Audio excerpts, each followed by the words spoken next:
आपको बताना चाहूँगा कि सर नेशनलाइज बैंक या कोई भी बैंक में खाता खोलने के लिए भी एक परिचयकारक व्यक्ति की साइन लगती थी पहले।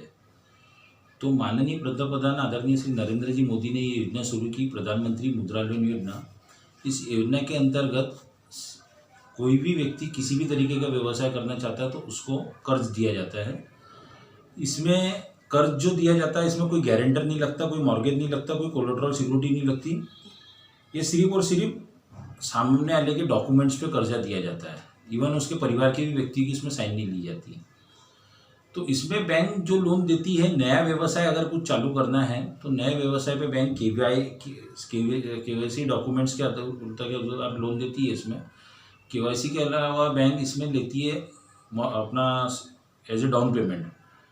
तो जो भी व्यवसाय चालू करते हैं अपन नया, तो उसके लिए डाउन पेमेंट के बिहाफ में बैंक लोन देते हैं। लगभग आज मेरे जरिए करीबन 3,500 के ऊपर लोगों के नाम, मोबाइल नंबर और कर्ज की राशि के साथ अपने पास है, जिनको अपन ने करवाया है अपना लोन।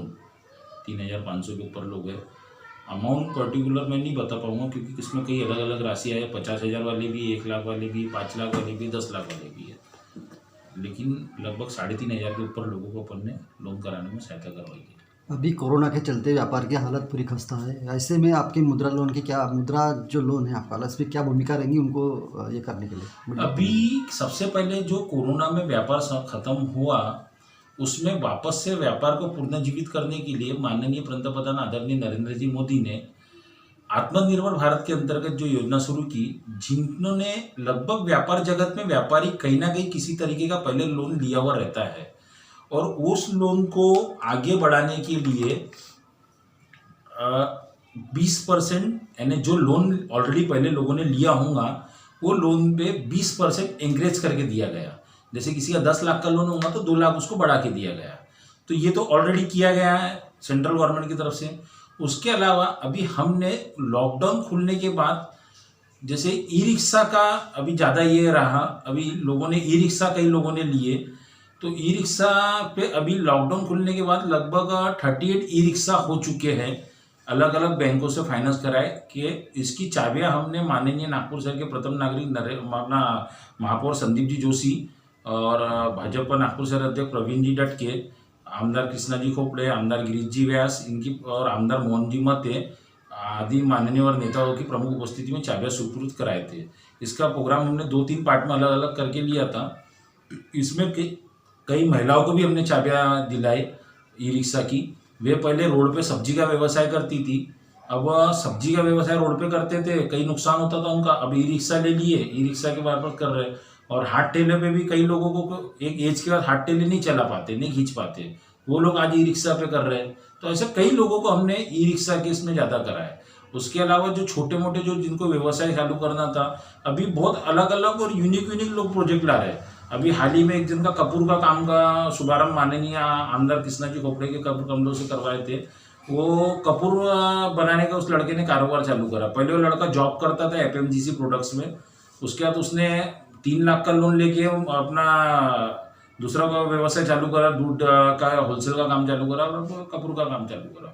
तो ऐसे कई लोगों को नए नए प्रोजेक्ट पे लोन हो रहा है। लेकिन उसी में जैसा मैंने आपको बताया कि जो भी कोटेशन लाना पड़ता है, कोटेशन मशीन का लाओ आप, चाहे रॉ मटेरियल का लाओ, या कोई ट्रेडिंग का व्यवसाय करना है, जैसे मोबाइल की दुकान लगाना है, काय की भी दुकान, घड़ी की, इसकी काय की भी, इलेक्ट्रॉनिक्स की है, कपड़े की, किसी भी तरीके का आपको सेटअप खोलना है, वो सेटअप आपको अरेंज करना पड़ेगा। किराए की जगह हो या खुद की जगह हो, वो आपको अरेंज करनी पड़ेगी। बैंक आपको व्यवसाय करने के लिए पैसा देंगी, माल के लिए पैसा देंगी।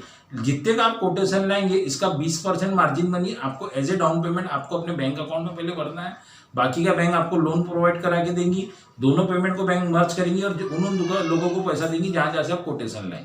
इसमें हम कोशिश करते हैं कि पहले हम समझते हैं कि दिक्कत कहाँ आ रही है, क्योंकि कोई भी दिक्कत वन साइडेड तो अपन डायरेक्ट नहीं बोल सकते, पूरे बैंक इससे भी आती है करके, कहीं ना कुछ मिसअंडरस्टैंडिंग रहती है। तो हम पहले देखते हैं, समझते हैं कि इसमें दिक्कत कहाँ से आ रही है, और अगर बैंक की तरफ से गलती है तो हम बैंक से बात करते हैं, बैंक को समझाते हैं कि भैया इसको क्यों लोन है आप दे पा रहे। और अगर बैंक वाले जैसे बताते हैं कि अपन भैया इस फलानी चीज़ इसके डॉक्यूमेंट कम है, तो उसको सामने वाले को बताते हैं कि कौन से डॉक्यूमेंट कम है और वो पूरे करने लगाते। लेकिन फिर भी सब कुछ होने के बाद भी अगर बैंक नहीं करती है तो नागपुर शहर के पूरे बैंकों के लीड डिस्ट्रिक्ट मैनेजर है विजय सिंह जी बेस, मैं उनसे संपर्क करता हूँ। उनसे संपर्क करने के बाद बात कर अपना जो बैंक रहती है पर्टिकुलर, क्योंकि पूरे बैंकों के एलडीएम नागपुर शहर के विजय सिंह जी बेस है, उनसे बात करने के बाद जिस बैंक से तकलीफ आ रही है हम उन बैंक के एरिया जनरल मैनेजर, नहीं उनसे होता है तो फिर जनरल मैनेजर, इन लोगों से हम बात करके फिर लोन करवाने की कोशिश करते हैं। बाकी ऐसे तकलीफ आती नहीं है, जब भी आई हम 100% इस चीज़ में करते हैं कार्य। बीच में कुछ जो विरोधक है पार्टी के, उन्होंने एक तरह से आरोप किया था आप पर कि पर्टिकुलरली जो भारतीय जनता पार्टी जब शासन में थी तो अपने ही व्यक्ति को उन्होंने अध्यक्ष बना दिया। आज भी हमारे काम की तरफ दुर्लक्ष किया जा रहा है, हमारे जो लोग हैं उनको कई लोगों को लोन नहीं मिला, तो इसमें आपका क्या प्रतिक्रिया है? इसको जोड़ के एक सवाल है कि भारतीय जनता पार्टी का जो प्रधानमंत्री मुद्रा योजना है वो सिर्फ भारतीय जनता पार्टी के जो सक्रिय कार्यकर्ता है उन्हीं को ही लोन दिया जा रहा है, ऐसी एक चर्चा भी है इसमें है, क्या कहेंगे आप? इसमें मैं आपको एक एक चीज़ पहले क्लियर करता हूं। जो आपने पहला सवाल किए कि उन्हीं लोगों के लोन हो रहे हैं जो पार्टी के आपसी लोग हैं या ऐसा है, तो ऐसा बिल्कुल भी नहीं है। नागपुर में राष्ट्रवादी कांग्रेस के एकमात्र नगर सेवक है जो हमारे नज़दीक के प्रभाग में ही रहते, दुनेश्वर जी पेटे। वे मेरे अपना पार्टी अलग अलग है लेकिन पर्सनल संबंध है, मित्रता भी है उनसे, और उनका व्यवहार से वो कई लोगों को मेरे पास भेजते हैं और मैंने उनके कई लोगों का कार्य करा और वो खुद तारीफ करते उस चीज़ की कि यहाँ पार्टी का कहीं डिस्प्यूट नहीं आ रहा है।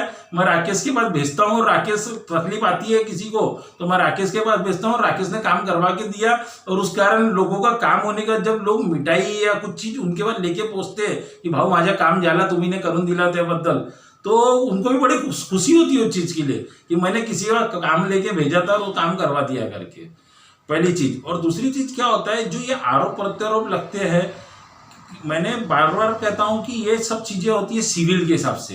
कई लोगों के सिविल खराब रहते तो लोन नहीं हो पाता, कई लोग डाउन पेमेंट के लिए कैपेबल नहीं रहते तो उनका लोन नहीं हो पाता है। तो जो लोगों की ऐसी तकलीफें आती है वे कुछ ना कुछ आरोप प्रत्यारोप लगा देते हैं, और जिनका काम हो जाता है वे कुछ बोलते ही नहीं है कि मेरा काम हो गया, क्योंकि उनको कई लोगों को काम होने के बाद में हम उनसे व्यक्तिगत संपर्क करते हैं और हम चाहते हैं उनका इंटरव्यू ले ताकि उनका अनुभव दूसरों को प्रेरणादायी हो। तो जब उनके लिए हम इंटरव्यू लेने जाते हैं तो इंटरव्यू भी देने को तैयार नहीं रहते। लोन हो जाता है, काम हो जाता है, सब कुछ हो जाता है, लेकिन इंटरव्यू देने को तैयार नहीं रहते। क्यों? उनका बोलना ये रहता है अगर भैया मैं आपको बताऊंगा मेरे ने लोन लिया तो दूसरे 4 लोग मेरे पास आ जाएंगे, रिलेटिव मेरे को आ जाएंगे, मेरी समाज में बदनामी होगी कि मैं कर्जा लेके काम कर रहा हूँ करके। तो लोगों को ये भी शंका कुछ अंश रहती है कि मेरे को समाज में ये ना मालूम पड़े कि मैंने कर्जा लिया करके, तो इसलिए भी कई लोग सामने खुल के नहीं आते लोन लेने के बाद। बेरोजगार युवकों का ज़्यादातर अपने देखा गया है कि ई रिक्शा के तरफ, ई रिक्शा के प्रोजेक्ट में काफ़ी रुझान है। हाँ, तो आपके नज़रिए से ई रिक्शा प्रोजेक्ट जो है उस पर रुझान होने का क्या कारण हो सकता है? देखिए मैं हर बार सबको एक चीज़ पहले बोलता हूँ, बहुत अच्छे से मैंने शब्द है कि कोई भी धंधा छोटा नहीं होता और धंधे से बढ़कर कोई धर्म नहीं होता। हाल ही में कुछ दिन पहले एक भाट समाज का ऑनलाइन किया था, मैंने वहाँ पे भी यही चीज़ बोला। क्या रहता है, ई रिक्शा हो चाहे कोई भी व्यवसाय हो, आज के तारीख में इंस्टेंट चीज़ों का ज़्यादा जमाना है। पहले हम लोग छोटे थे देखते थे इंस्टेंट ढोकला, इंस्टेंट ये चीज़ों के पैकेट नहीं मिलते थे। आजकल हर चीज़ की इंस्टेंट पैकेट मिलने लग गए। ग्रीन चटनी के इंस्टेंट पैकेट मिल रहे हैं, ढोकले के मिल रहे हैं, इडली के मिल रहे हैं। आजकल इंस्टेंट का जमाना है, हर चीज़ इंस्टेंट मिल रही है। तो आप जो ई रिक्शा का भी बोल रहे हैं ना, लोगों का ई रिक्शे पे इसलिए झुकाव हो रहा है। क्या है, अगर किसी को आप बोलेंगे ना नए पढ़े लिखे लड़के को कि आप ठेला, तेरे पिताजी तो अगर उसके फादर बोलेंगे कि मैं इतने साल ठेले पे पकौड़ी बेचता है अब तू बेच, तो उसको थोड़ी सी ये होंगी। लेकिन वही अगर उसको बोलेंगे कि तू ई रिक्शे पे सेटअप खड़ा कर और ई रिक्शे पे काम कर, तो उसको थोड़ा सा एक नयापन लगेगा उसमें।